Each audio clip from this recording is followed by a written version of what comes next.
The governor of Niger State in Nigeria's north central, Mohammed Bago, has extended the window of amnesty for bandits to drop their weapons for dialogue in order to ensure amicable peace and cohabitation in the state. Speaking on Tuesday, Governor Bago said his government was battle-ready to crush agents of insecurity in the state. Well, what does the governor's position amount to? Double speak or a carefully thought out carrot and stick approach? Well, Arise News analyst Dayo Sobowale joins us now to examine the chances of the ongoing talks between Niger State government and bandits against the backdrop of similar initiatives by governments in Katsina and Zamfara states, where the peace talks have borne a little or no fruit. It's good to see you, as usual, Mr. Sobowale. Thank you for being here. Right. I mean, it's right here before us. You know, on one hand, he's saying, okay, we're going to have amicable peace, we're going to try and have conversations. But on the other hand, he's saying, I will crush any insecurity. Is he speaking out of the two sides of his mouth, or do you think this is the best way to approach, try and flog, and use the other hand to try and lure them in? Correctly. One, but I would say it's double talk. But he's sending the wrong signal. Get me? That even though you use battle ready, but by saying the opposite almost immediately, it shows that it's not really, it doesn't really know what it's about.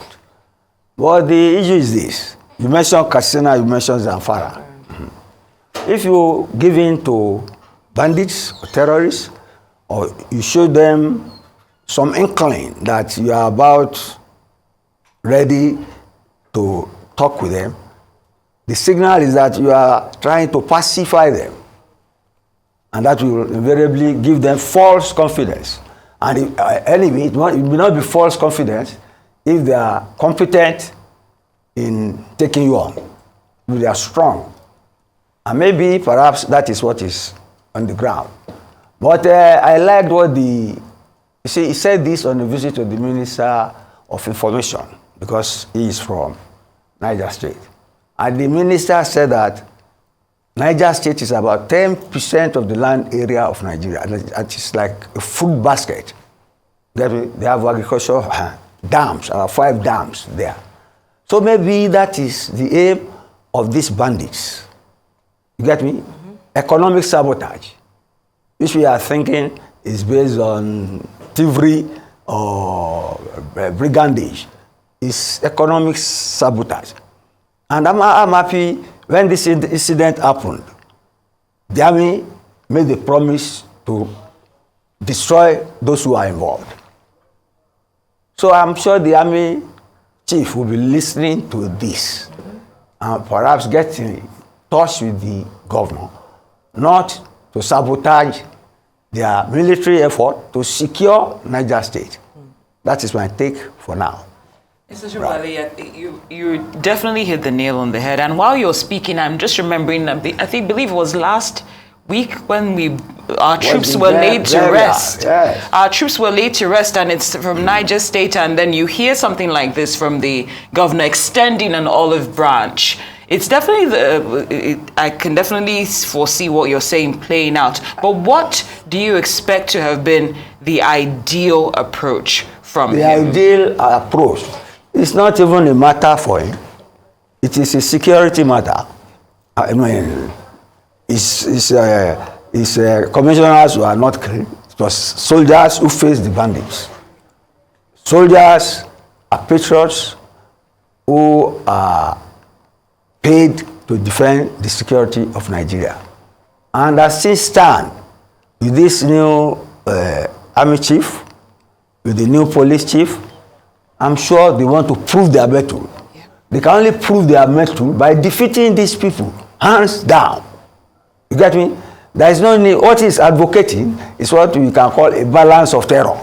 That's international relations. And what does the balance of terror? What does it mean? You know what I have what you have, so we don't fight?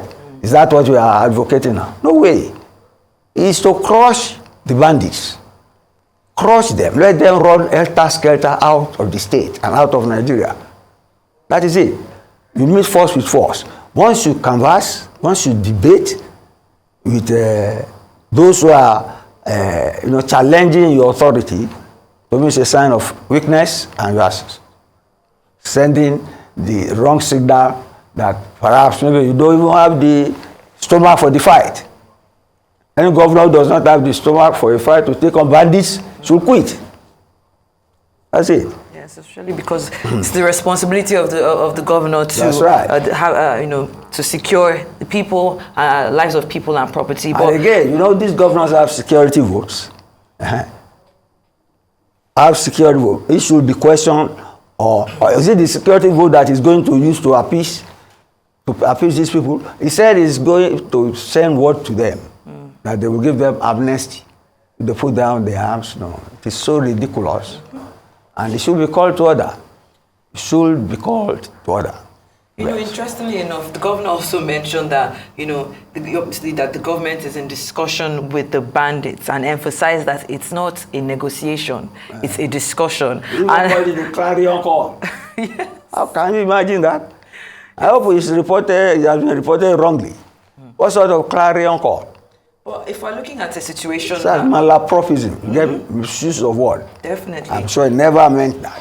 Because, there's no distinction between the two. But when we look at the challenges faced by the Nigerian governments in the past to previously, attempt to engage with bandits through amnesty programs, and this statement has been made by the governor now, how can we balance the readiness for decisive action and commitment to, peaceful dialogue and amnesty, and, like my colleague would say, kinetic action, bringing that word back. She has not said that. But no, that's no, but Mr. Sobowale, on a very serious note, how do we, is it possible to make use of both? Don't mention the word kinetic. You know my view on this. That's what I just stated. You get me? There is no carrot and stick situation in fighting terrorism. Look, I'll give you an example. The state of Israel, they don't pay ransom. They don't pay ransom. Even when their plane was hijacked under Idi Amin at Entebbe, they went there and their soldiers rescued people and brought them back home. All right. Deterrence. You see, I always use this word now. I forgot it before. Deterrence is what you need, not balance of terror. What this governor is advocating is a sign of weakness. It should be called to order. Even the army chief should tell him that these people who have died, they have not died in vain, and that it is their duty to secure the Nigerian state, even especially a big bread basket like Niger State, which is very much an important part of our strategy for food security. Indeed. Yes. You hit the nail on the head and definitely did justice to that. Arise News analyst, Mr. Dayo Sobowale, thank you so much for joining us here on Newsday.